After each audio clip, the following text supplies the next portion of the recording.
बहू, तुम अगर देर से उठी तो कौन सी आफत आ गई है भगवान। मेरी भी ना बिल्कुल मति मारी गई थी, जो एक बार जागकर दोबारा सो गई। लेकिन मैं भी बेचारी क्या करूं, जाड़े की नींद होती ही इतनी प्यारी है।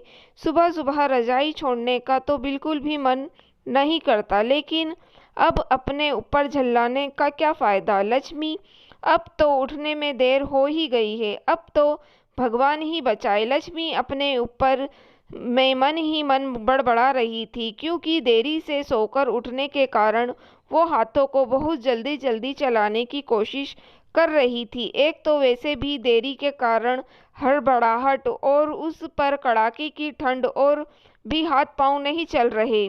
जल्दबाजी में एक सामान उठाती और चार गिरते।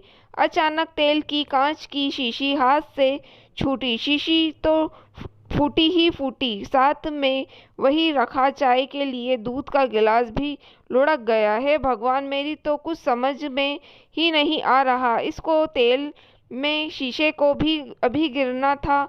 एक तो वैसे भी देर, अब घंटा भर इसको पोंछ कर ऊपर से अब चाय कैसे बनाऊंगी, क्योंकि दूध वाले भैया तो देर से आएंगे। ये तो सब कुछ उलट पुलट हो रहा है। मम्मी जी बस अभी पूजा करके आ रही होंगी, तो उनको और पापा जी को तो शुगर की वजह से तुरंत नाश्ता चाहिए ही होता है। आज तो पक्का मम्मी जी की डांट पड़ेगी। लक्ष्मी घबराते हुए गिरा हुआ तेल और दूध पोछे से पोंछने लगी। अभी वो सफाई ही कर रही थी कि उसका पैर एकदम से फिसलते फिसलते बचा। उसने बड़ी मुश्किल से खुद को संभाला। बहू, क्यों इतना हड़बड़ा रही हो?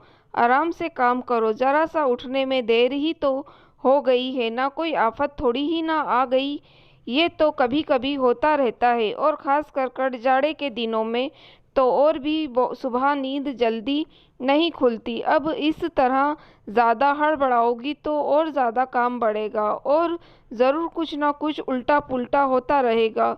तभी कौशल्या शीशे और गिलास की आवाज़ सुनकर पूजा छोड़कर बाहर आई, और लक्ष्मी को इतना हड़बड़ाकर परेशान होते हुए देखकर बोली, सॉरी मम्मी जी, आज सचमुच बहुत देर हो गई।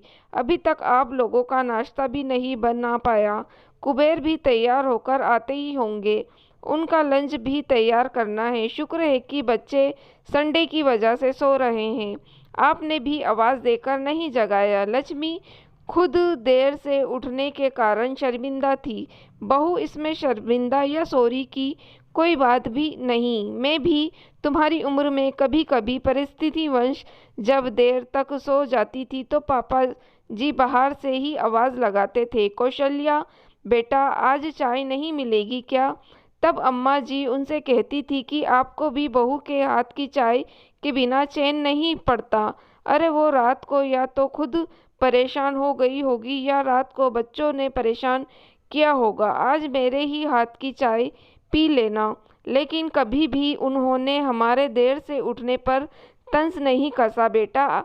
हम सासों को अपनी बहू की परेशानियों को तो समझना भी चाहिए। और फिर आजकल तो जाड़े हैं, अगर एक दिन देर हो भी गई तो इतना दुखी मत हो। मैं और पापा जी ज़रा देर से नाश्ता कर लेंगे, तो उतनी देर में कुछ बिगड़ नहीं जाएगा।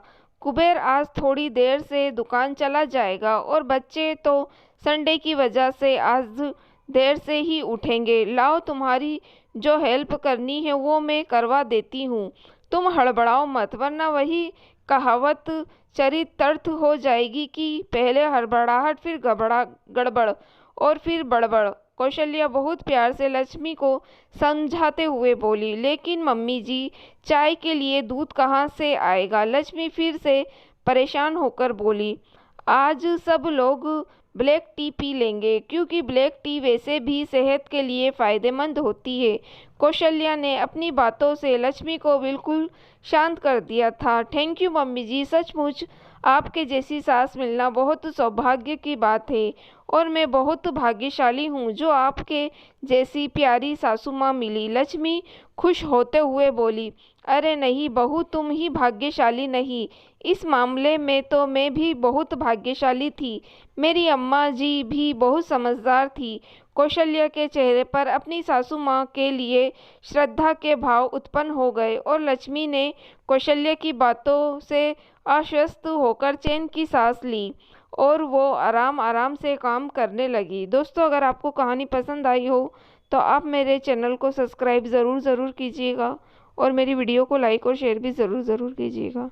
Thank you for watching.